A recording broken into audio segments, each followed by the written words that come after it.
Art के दीवाने इस दुनिया में कई हैं। लोग समय समय पर ऐसे आर्ट वर्क को देखते हैं जिसे देखने के बाद आंखें उससे हटती नहीं हैं। कई ऐसे फोटोग्राफर या पेंटर हैं जिन्होंने कई जाने माने आर्ट वर्क का निर्माण किया है। आज हम जिस पेंटिंग की बात कर रहे हैं वो इसे बनाने वाले पेंटर की सबसे मशहूर कलाकृति है, लेकिन ये प्रसिद्धि बदनामी के तौर पर मिली। ये पेंटिंग जिसके भी घर की दीवार पर सजी, उस घर में मौतों का सिलसिला शुरू हो गया। इतना ही नहीं, अपने श्राप के अंतिम चरण में ये पेंटिंग घर में आग लगाकर सब कुछ खत्म कर देती थी। घर में सिर्फ एक ही चीज को नुकसान नहीं पहुंचता था, वो है ये पेंटिंग।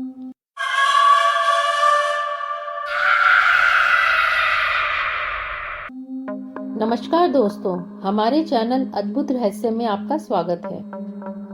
इस शापित पेंटिंग में एक मासूम सा बच्चा नजर आएगा। इसकी आंखों से आंसू गिर रहे हैं। देखने से ऐसा लगता है जैसे इस बच्चे ने कुछ खाने पीने को मांगा होगा, लेकिन उसे नहीं मिला। इस पर नाराज होकर बच्चा रो पड़ा। लेकिन असल में ये रोता बच्चा घरों में तबाही लेकर आता है। अभी तक इस पेंटिंग ने हजारों जानें ले ली हैं। उस वक्त इस तस्वीर का नाम सबसे ज्यादा उछला जब एक अग्निशमन रक्षक का इससे जुड़ा एक बड़ा बयान सामने आया। दरअसल इस दमकल कर्मी ने कहा था कि वह अपनी टीम के साथ करीब 15 घरों में आग लगने पर उसे बुझाने गया था। जहां भी वह जाता वहीं उसे द क्राइंग बॉय पेंटिंग मिलती। हैरान कर देने वाली बात तो यह थी कि आग लगने की वजह से घर का सारा सामान जल चुका होता था, लेकिन तस्वीर पर तेज आंच का कोई प्रभाव तक नहीं पड़ता था। वह हमेशा सही सलामत ही मिलती। यह अपने समय की सबसे मशहूर पेंटिंग थी और यूके में इसके करीब 50,000 से ज्यादा कॉपीज बेची गई थी। जैसे जैसे इसके शाप की कहानियां फैलती गई, लोग इस पेंटिंग से पीछा छुड़ाने में लग गए।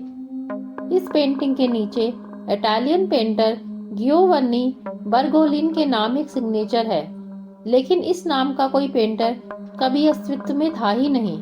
इसे बनाने वाले पेंटर का असली नाम ब्रूनो अमेदियो था, जो कि एक फ्रेंच आर्टिस्ट था। 1900 के दौर का ये सबसे फेमस आर्टिस्ट था। उसने अपने क्राइंग बॉय सीरीज के कुल 60 पेंटिंग जारी किए थे, जिसकी कई कॉपीज बेची गई थी। पेंटर की सिर्फ यही कलाकृति मशहूर हुई थी, लेकिन इसने भी बाद में बदनामी ही करवाई। कहते हैं कि पेंटिंग में मौजूद बच्चा एक ऑर्फन था। वो बोल नहीं सकता था। उसके एक्सप्रेशन देखने के बाद पेंटर ने उसे कागज पर उकेरा था। पेंटिंग के साथ एक तरह का श्राप जुड़ा हुआ था। ये जिस घर की दीवार पर शोभा बढ़ाती, वहां आग लग जाती थी।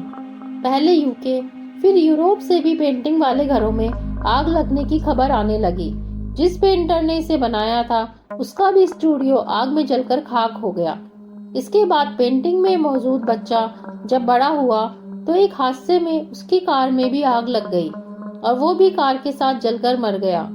इस पेंटिंग से जुड़ी हर चीज जल गई, लेकिन ये पेंटिंग नहीं जली।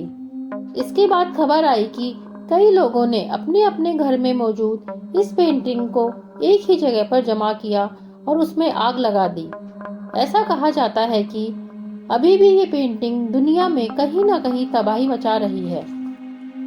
तो दोस्तों, कैसा लगा आपको हमारा वीडियो? अगर आपको हमारा वीडियो पसंद आया हो तो हमारे वीडियो को लाइक कीजिए, हमारे चैनल को सब्सक्राइब कीजिए और हाँ, बेल आइकन दबाना ना भूलें, ताकि आगे आने वाले वीडियोस की जानकारी आपको मिलती रहे। धन्यवाद।